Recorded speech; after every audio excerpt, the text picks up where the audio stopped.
Flowers by Alice Walker.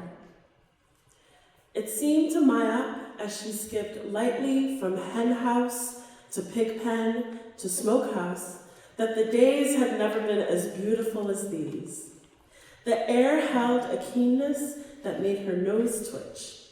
The harvesting of the corn and cotton, peanuts and squash made each day a golden surprise that caused excited little tremors to run up her jaws. Maya carried a short, knobby stick. She struck out at random at chickens she liked and worked out the beat of a song on the fence around the pig pen. She felt light and good in the warm sun. She was 10, and nothing existed for her but her song, the stick clutched in her dark brown hand, and the tap-tap-tap of accompaniment. Turning her back on the rusty boards of her family's sharecropper cabin, Maya walked along the fence till it ran into the stream made by the spring. Around the spring, where the family got drinking water, silver ferns and wildflowers grew.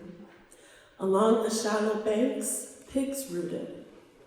Maya watched the tiny white bubbles disrupt the thin black scale of soil and the water that silently rose and slid away down the stream.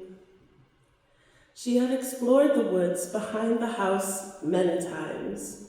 Often in late autumn, her mother took her to gather nuts among the fallen leaves. Today, she made her own path, bouncing this way and that way, vaguely keeping an eye out for snakes. She found, in addition to various common but pretty ferns and leaves, an armful of strange blue flowers with velvety ridges and a sweet suds bush full of the brown, fragrant buds. By 12 o'clock, her arms laden with the sprigs of her findings, she was a mile or more from home. She had often been as far before, but the strangeness of the land made it not as pleasant as her usual haunts.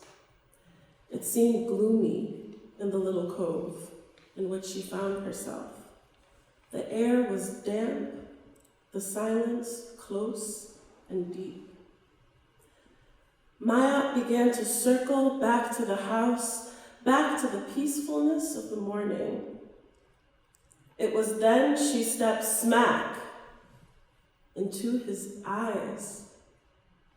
Her heel became lodged in the broken ridge between brow and nose, and she reached down quickly, unafraid to free herself.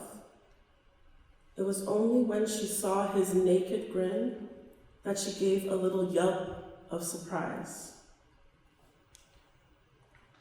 He had been a tall man, from feet to neck, covered a long space.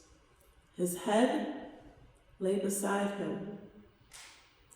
When she pushed back the leaves and layers of earth and debris, Maya saw that he had large white teeth, all of them cracked or broken, long fingers and very big bones.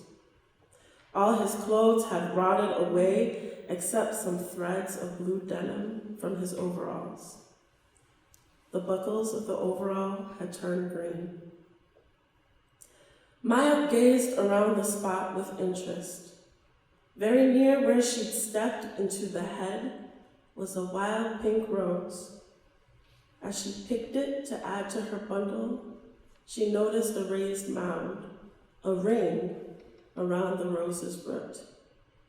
It was rotted remains of a noose. A bit of shredding plowline, now blending benignly into the soil.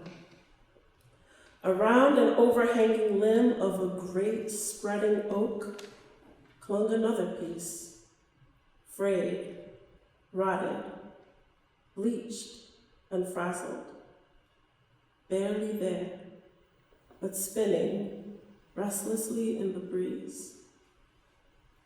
Maya laid down her flowers, and the summer was over.